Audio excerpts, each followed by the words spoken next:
नमस्कार, मैं रमाकांत उपाध्याय नव समाचार से आज की बात में एक बार फिर हाजिर हूं। बात करेंगे म्यांमार में बढ़ते अत्याचार का। म्यांमार के लोगों पर सेना के बढ़ते अत्याचार पर अमेरिका ने सख्ती दिखाई है।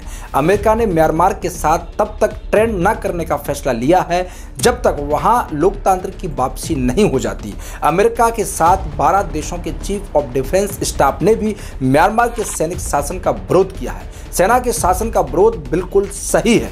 वहां के सैन्य अध्यक्ष ने अपनी कुंठा पर दूर करने चुनी हुई सरकार का अपदस्थ किया है और अपने ही लोगों पर गोलियां बरसाई जा रही हैं।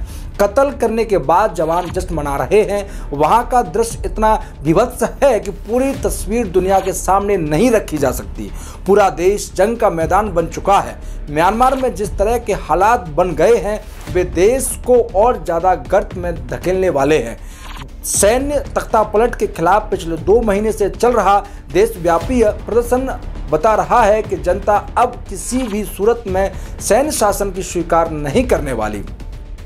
सेना ने लोकतांत्रिक समर्थकों के खिलाफ जिस तरह का दमन चक्र चलाया हुआ है वह म्यांमार के 1988 के लोकतांत्रिक समर्थक के आंदोलन की याद दिला रहा है, जब सेना ने हजारों प्रदर्शनकारियों की मौत की घाट उतार दिया था।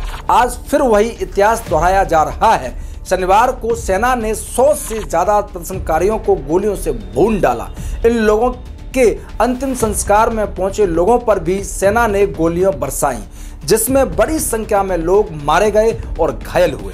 म्यांमार की सैन्य सत्ता इस वक्त पूरी दुनिया की अपील को नजरअंदाज करती हुई क्रूरता से सारी हदें पार कर रही है और नागरिकों के आंदोलन को पूरी ताकत से कुचलने में लगी है। म्यांमार की सत्ता क्रूरता के खिलाफ लोगों का जज्बा देखने लायक है।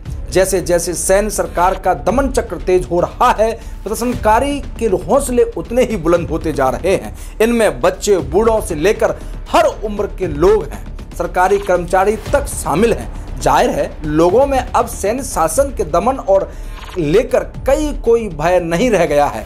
वे मरने से नहीं डर रहे हैं, इसीलिए दिनों दिन उनकी आवाज बुलंद और संघर्ष मजबूत होता जा रहा है। देश के नौजवानों ने आंदोलन और जिस मुकाम पर पहुंचा दिया है उसका संदेश देश के सैन्य सत्ता के लिए साफ है कि नागरिकों को किसी भी कीमत पर लोकतंत्र की वापसी चाहते हैं। इस वक्त हालात चिंताजनक इसीलिए भी है कि सैन्य सरकार देश में उन जाति समूहों के खात्मे में लगी है जिन्हें वहां के नागरिक नहीं माना जाता। म्यांमार के इस संकट का नतीजा यह हुआ है कि बड़ी संख्या में लोग बांग्लादेश, भारत, थाईलैंड जैसे देशों में पनाह लेने के पलायन कर रहे हैं। सैन्य सरकार को यह नहीं भूलना चाहिए कि किसी भी आंदोलन और गोलियों की ताकत से दबाया जा सकता है। सच्चाई तो यह है कि ऐसा दमन ज़्यादा समय तक नहीं चलता। म्यांमार के सैन्य सरकार के लिए लोकतांत्रिक, मानवाधिकार, सहमति, विकास, स्वतंत्रता जैसे शब्द बेईमानी हैं। इस मुल्क के सैन्य तानाशाह जिस तरह से देश को हाँक रहे हैं वह उनकी आदमी मानवीय का ही परिचायक है। हालांकि दुनिया में तमाम ऐसे मुल्क है जहां आज भी किसी न किसी रूप में तानाशाही सत्ताएं मौजूद हैं। इन देशों के हाल भी किसी से छुपे नहीं हैं।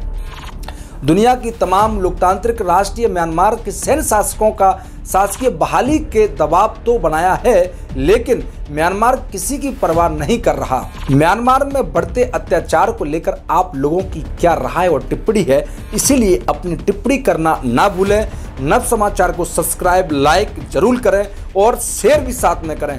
मैं फिर मिलूंगा एक नए विषय, एक नए मुद्दे के साथ। देखते रहिए नव समाचार, बेबाक खबर हर समय। धन्यवाद।